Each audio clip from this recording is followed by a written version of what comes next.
क्या आप जानते हैं प्याज पर शहद डालने से क्या होता है? संभवतः आपके दादा दादी इसे अच्छी तरह जानते थे। शायद वे यह उपचार करते थे क्योंकि साल पहले यह आम ज्ञान था। शहद किण्वित होकर प्याज के सूजन रोधी तत्वों को निकालेगा।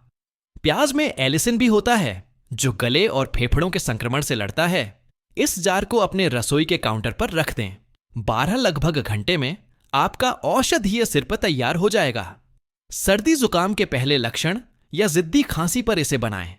मुझे यकीन है आपको दोनों सामग्री आसानी से मिल जाएंगी। और अधिक शक्तिशाली पुराने नुस्खों के लिए शहद लिखें।